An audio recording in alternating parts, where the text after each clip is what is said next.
ஓம் அமிர்தீஸ்வரியே நமக. ஓம் நம சிவாயா. நாம் இன்னைக்கு ஸ்ரீ குருகீதை புத்தகத்தில் 2வது அத்தியாயத்தில் 9வது ஸ்லோகம் பார்க்க போகிறோம். அதுக்கு முன்னாடி லாஸ்ட் வீடியோவில் குருவை பற்றி நிறைய விஷயங்கள் பார்த்தோம். அதில் கடைசியாக சொல்லியிருந்தோம், யார் பார்த்தீங்கன்னா படைத்தல், காத்தல், அழித்தல், மறைத்தல், அருளல் அப்படிங்கிற 5 தொழில்களும் யார்கிட்ட நிலை பெற்றிருக்குதோ அந்த குருவை நான் துதிக்கிறேன் அப்படின்னு சொல்லி லாஸ்ட் ஸ்லோகா பார்த்துருந்தோம். இதில் பார்த்தீங்கன்னா நம்ம சொல்லியிருந்தோம், ஸோ இங்கே படைக்கிறதும் குரு தான், காக்கிறதும் குரு தான், அழிக்கிறதும் குரு தான், இந்த மாயையில நம்மள மறைச்சி வைக்கிறதும் குரு தான், அந்த மாயையிலிருந்து நம்ம வெளியில வர்றதுக்கு அருள்றதும் குரு தான். இங்க எல்லாமே அவங்களுடைய செயல் தான், அவங்கள தாண்டி எந்த செயலுமே இங்க கிடையாதுன்னு சொல்லி பார்த்தோம். அப்போ ஒரு சிலருக்கு அதுல கொஸ்டின் வருது, இங்க எல்லாமே கடவுள் அதாவது குரு தான் செய்யறாங்கன்னா எதுக்கு இதை செய்யணும்? நம்ம ஆல்ரெடி அவங்க கூட ஐக்கியத்துல தானே இருக்கோம். நம்மள ஏன் தனியா ஒரு ஆத்மாவா பிறக்க வச்சு பல பிறவிகள் எடுக்க வச்சு இந்த மாயையில சிக்க வச்சு கஷ்டப்பட வச்சு திரும்ப எதுக்கு அருள் புரிஞ்சு ஏத்துக்கணும்? இது எதுக்கு? தேவையில்லாத வேலை இல்லை. நான் அப்படியே இருந்துடலாமே, அவங்க கூடவே இருந்தால் நான் சந்தோஷமா தானே இருக்கேன், அந்த பேரானந்தத்துல தானே அவங்களோட சேர்ந்து இருக்கேன், என்னையே தனியாக பிரித்து விட்டு இவ்வளோ கஷ்டப்படுத்தணும் அப்படின்னு சொல்லிட்டு ஒரு கொஸ்டின் என்கிட்ட கேட்டாங்க. ஸோ அதுக்காக நான் இது பதில் சொல்லிட்டு அடுத்த ஸ்லோகா போகலான்னு நினைக்கிறேன். ஸோ இதுக்கு என்னோட அறிவுக்கு எத்தனை அளவுக்கு பதில் சொல்ல முயற்சி பண்ணுறேன். ஃபர்ஸ்ட் பாருங்க, இது பார்த்தீங்கன்னா பிரபஞ்ச இயக்கம்.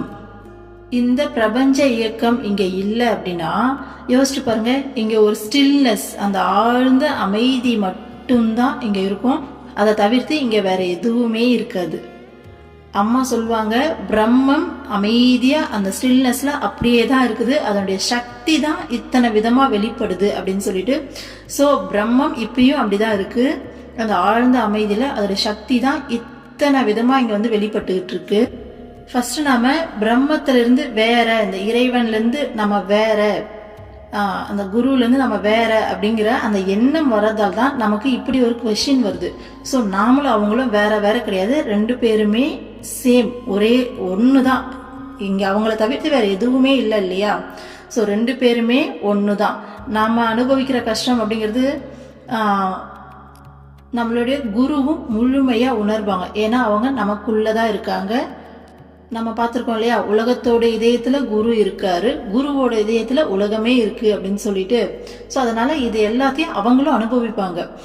கிருஷ்ணர் பகவத்கீதையில சொல்லியிருப்பாரு, காந்தாரி சாபம் விடும்போது சொல்வாரு, துரியோதனோட தொடை கிழிக்கப்படும் போது அந்த வலியை அனுபவிச்சவன் நான்.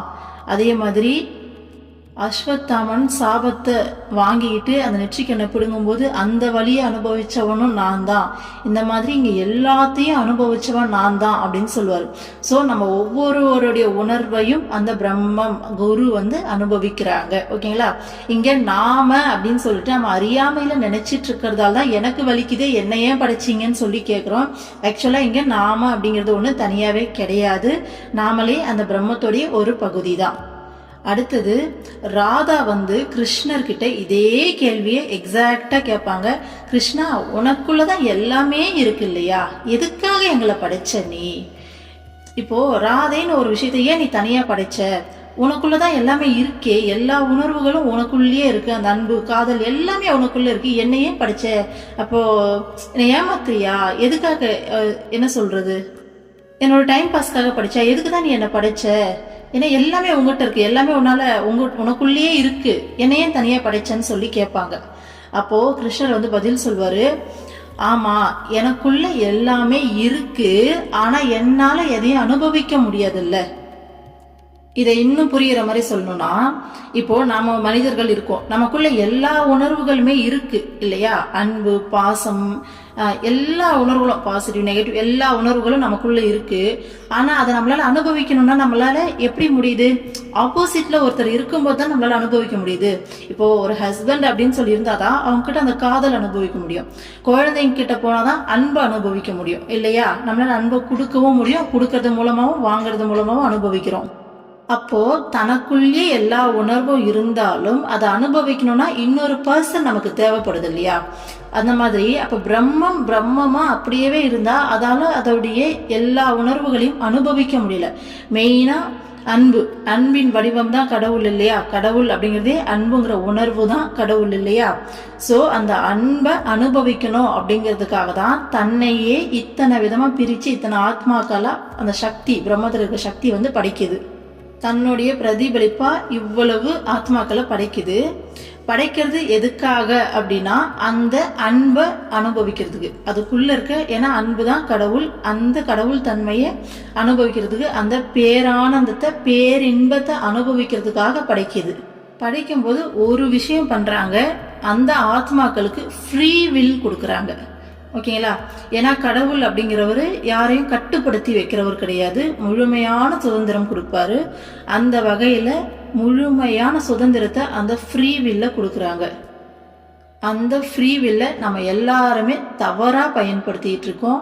அறியாமையில் மாயையில் சிக்கிக்கிட்டு நம்ம ரொம்ப தப்பாக வாழ்ந்துட்டுருக்கோம். ஆக்சுவலாக பிரம்மம் எதுக்காக நம்மளை படைச்சதோ அந்த விஷயத்தை, அந்த அன்பை பிரம்மத்துக்கிட்ட, இறைவன் கிட்ட, நம்மளுடைய குரு கிட்ட யாருமே கொடுக்கறதே கிடையாது. அதுக்கு பதிலாக சுற்றி இருக்க மனிதர்கள்கிட்ட அந்த அன்பை தேடிக்கிட்டு இருக்கோம். அதுதான் இங்கே துன்பத்துக்கு காரணமே தவிர இறைவன் துன்பத்துக்கு காரணம் கிடையாது. ஏன்னா இறைவன் அப்படிங்கிறவர் அன்பே வடிவானவர், முழுமையானவர். இப்போ மனிதர்கள் எல்லாருமே அன்பை தேடிட்டு இருக்கவங்க, அன்பை எதிர்பார்த்துட்டு இருக்கவங்க.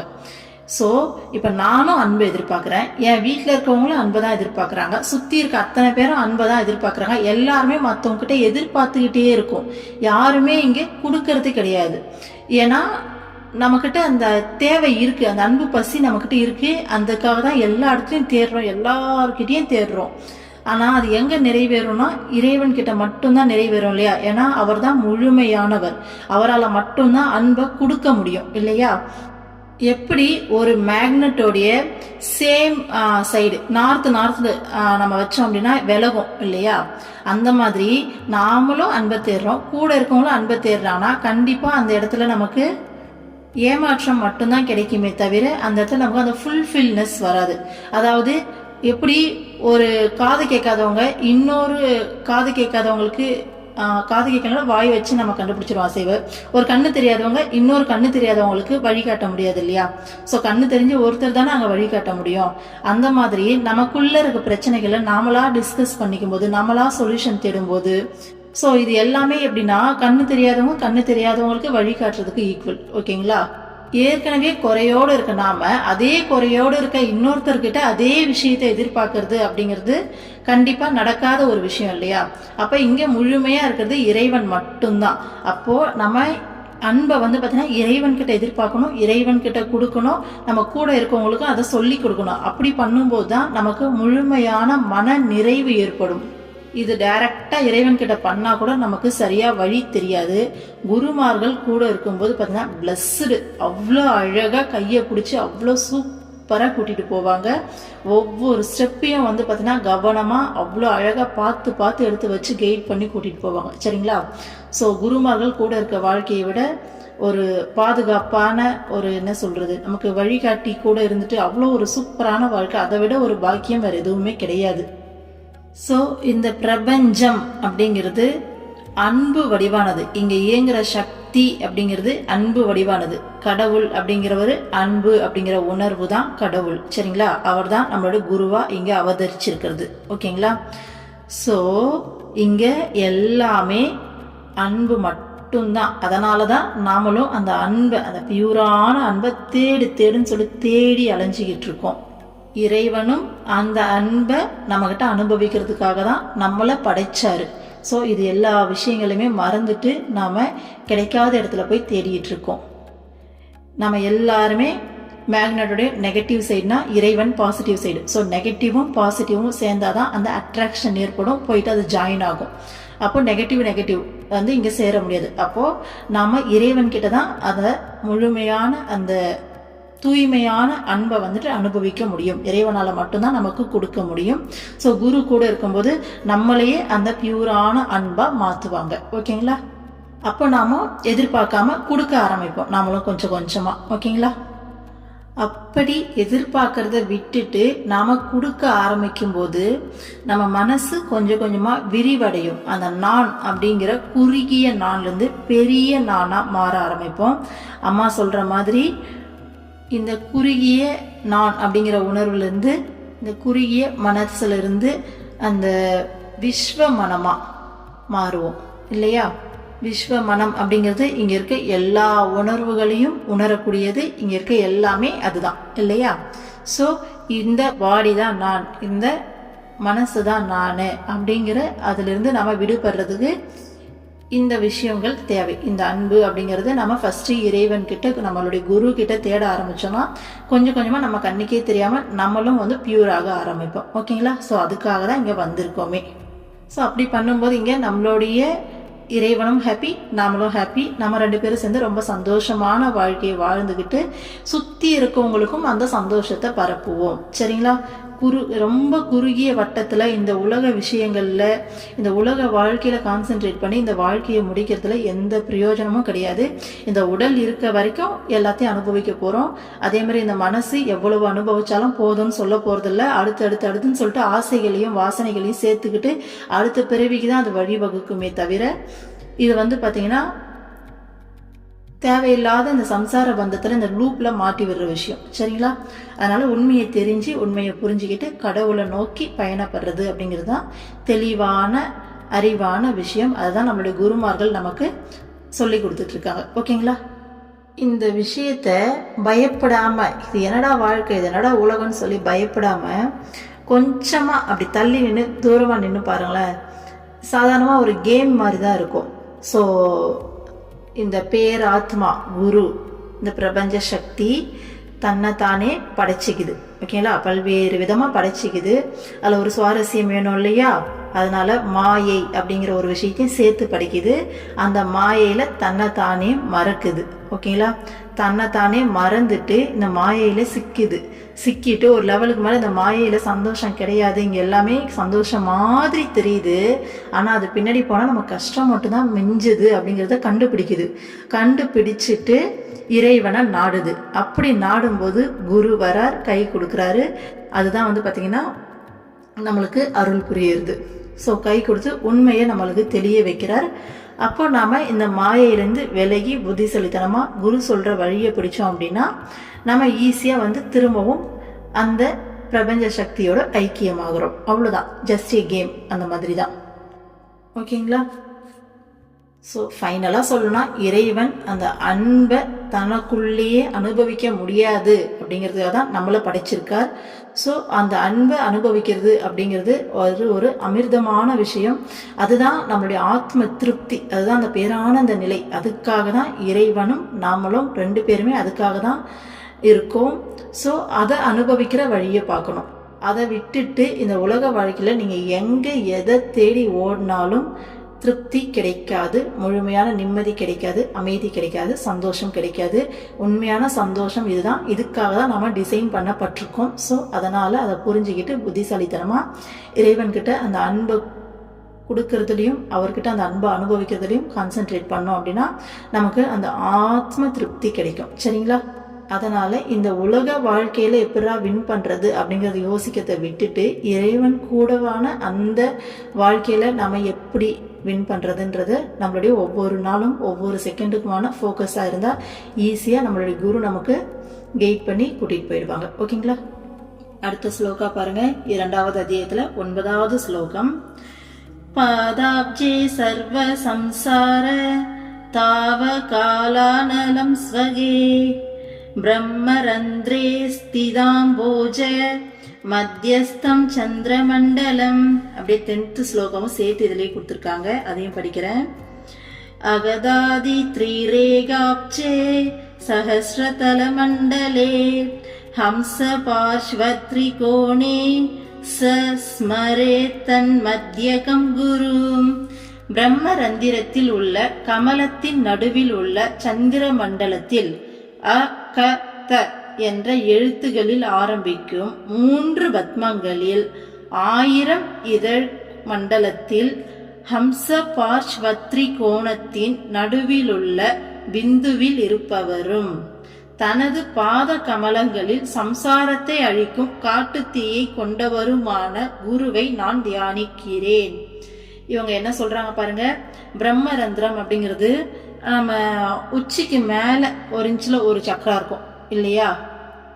நம்ம உடம்புல மூலாதாரத்துல ஆரம்பிச்சு எல்லா 7 சக்கரா சொல்லுவோம் இல்லையா, நாகத சக்கரம், விசுப்தி சக்கரம், ஆக்ஞா சக்கரம் சொல்லிட்டு, அந்த மாதிரி நம்மளுடைய உச்சிக்கு மேல 1 இன்ச்சுக்கு மேல ஒரு கடைசி சக்கரா இருக்கும், சஹஸ்ரா சக்கரம்.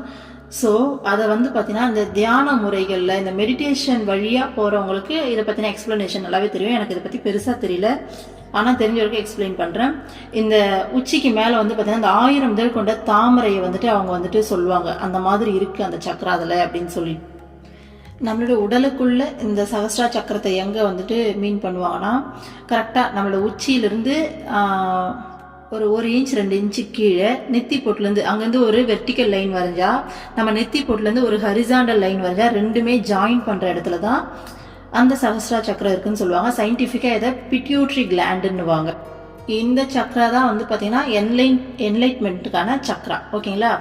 அந்த குண்டலினி சக்தி சொல்லுவாங்களா, 2 பாம்பு வடிவத்தில், அந்த சக்தி இங்கே போயிட்டு ரீச் ஆகும்போது பார்த்தீங்கன்னா ஞானம் அடைகிறாங்க அப்படின்ற மாதிரிலாம் கான்செப்ட் சொல்லுவாங்க. ஸோ இந்த பிட்யூட்ரி கிளாண்ட் பார்த்தீங்கன்னா இது வரைக்கும் சயின்டிஃபிக்காக கண்டுபிடிக்கவே முடியல.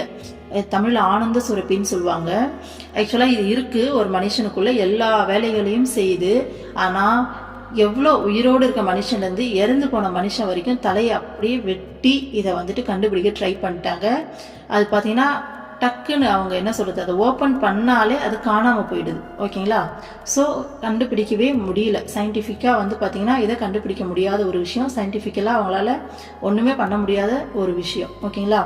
ஆனால் யோக முறையில் நம்மளோட முன்னோர்கள் இதை பற்றி எல்லா விஷயங்களையும் எழுதி வச்சிட்டாங்க, எல்லாத்தையும் கண்டுபிடிச்சிட்டாங்க. ஸோ அதுதான் பார்த்தீங்கன்னா நம்மளுடைய ஆத்மா, ஓகேங்களா. அங்கே தான் நம்மளுடைய ஆத்மா இருக்குது. நம்மளுடைய ஆத்மாங்கிறது யார்? இறைவனுடைய துகள். இறைவன் பேரொழினா நம்ம அவருடைய ஒரு சின்ன துகள்னு சொல்லி பார்த்துருக்கோம் இல்லையா. ஸோ அங்கே தான் நம்மளுடைய இறைவன் இருக்கிற இடம். நம்ம என்ன பார்த்துக்கிட்டு வரோம், இறைவன் அப்படிங்கிறவரு நம்மளுடைய குரு தான். இறைவன் தான் குருவா அவதாரம் பண்ணி வந்திருக்காருன்னு சொல்கிறோமா. அதுதான் இந்த ஸ்லோகா சொல்கிறாங்க. இந்த டேர்ம் எல்லாத்தையும் சொல்லிட்டு, பிரம்மரந்திரத்தில் இருக்க, கமலத்தில் இருக்க அப்படின்ற மாதிரி எல்லா விஷயத்தையும் சொல்லிட்டு, அதுக்கு நடுவில் இருக்க பிந்துவில் இருப்பவரும் அப்படின்னா அந்த ஆன்மாவா இருக்கிறவரே யார் தான்? நம்மளுடைய குரு தான் அப்படிங்கிறது தான் இவங்க இந்த மாதிரி சொல்லியிருக்காங்க, ஓகேங்களா. ஸோ அடுத்தது, தனது பாத கமலங்களில் சம்சாரத்தை அழிக்கும் காட்டு தீயை கொண்டவரும். ஸோ இந்த சம்சாரத்தை அழிக்கக்கூடிய காட்டு தீய தன்னுடைய பாதங்களில் கொண்டவராமா குரு இல்லையா. ஸோ அவரை தான் நான் தியானிக்கிறேன் அப்படின்னு சொல்லிட்டு சிவபெருமான் பார்வதி தேவி கிட்ட சொல்றாரு. ஸோ குரு எப்படி இந்த சம்சாரத்தை அழிக்கிறார் அப்படிங்கிற விஷயத்த நம்ம இதுக்கு முன்னாடி முதல் அத்தியாயத்திலே நிறைய ஸ்லோகால நம்ம பார்த்துட்டோம் இல்லையா. குரு வழிபாட்டில் இருக்கவங்களுக்கு இது ப்ராக்டிக்கலாகவே தெரியும். கொஞ்சம் கொஞ்சமாக இந்த மாயையிலேருந்து நம்மளை விலக்கி உண்மையை நோக்கி கொண்டு போவாங்க. கொண்டு போயிட்டு நமக்கு அந்த அறிவை, ஞானத்தை கொடுத்து நம்மளை அழகாக பார்த்தீங்கன்னா இந்த பிறப்பு இறப்புங்கிற இந்த சம்சாரத்துலேருந்து வெளில எடுப்பாங்க இல்லையா. ஸோ அதை தான் சொல்லியிருக்காங்க. ஸோ இன்னைக்கு 2 விஷயம் பார்த்தோம். ஃபஸ்ட்டு, இறைவன் எதுக்காக நம்மளை படைச்சார் அப்படிங்கிற விஷயத்த பார்த்தோம். ஸோ அன்பே உருவமான அன்புங்கிற உணர்வு தான் இறைவன். அந்த உணர்வை நம்மக்கிட்ட அனுபவிக்கிறதுக்காக தான் படைச்சாரு. படைச்சவர் நமக்கு ஃப்ரீவில் கொடுத்து படைச்சிட்டாரு.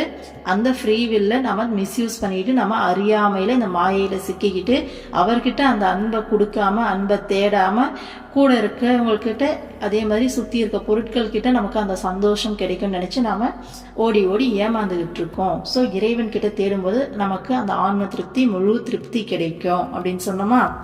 அடுத்தது, நமக்குள்ள நம்மளுடைய ஆன்மாவா உள்ள உட்கார்ந்துருக்கிறவர் நம்மளுடைய குரு, அவருடைய துகள் தான் நாம அப்படின்னு சொல்லி பார்த்தோமா. அதே மாதிரி நம்மளுடைய சம்சாரத்தை அழிக்கக்கூடிய காட்டுத்தீ அவருடைய பாத கமலங்கள்ல தான் இருக்கு. சம்சாரம் அப்படிங்கிறது இந்த மாயையிலிருந்து விலக்கி உண்மையை காமிக்கிறது அவரால் மட்டும்தான் முடியும். ஸோ அவரை நான் தியானிக்கிறேன்னு சொல்லிட்டு சிவபெருமான் பார்வதி தேவி கிட்ட இதை சொல்லிக்கிட்டு வரதா சொல்லி பார்த்துருக்கோம். இந்த 2 விஷயம் தான் இன்னைக்கு பார்த்துருக்கோம், ஓகேங்களா. ஸோ இதோட இந்த வீடியோ முடிச்சலாம். நெக்ஸ்ட் பார்த்தீங்கன்னா நாளைக்கு வீடியோவில் அடுத்தடுத்த ஸ்லோகங்கள்லாம் பார்க்கலாம். ஓம் அமிர்தீஸ்வரி நமக. ஓம் நம சிவாயா. சர்வம் கிருஷ்ணார்ப்பணம்.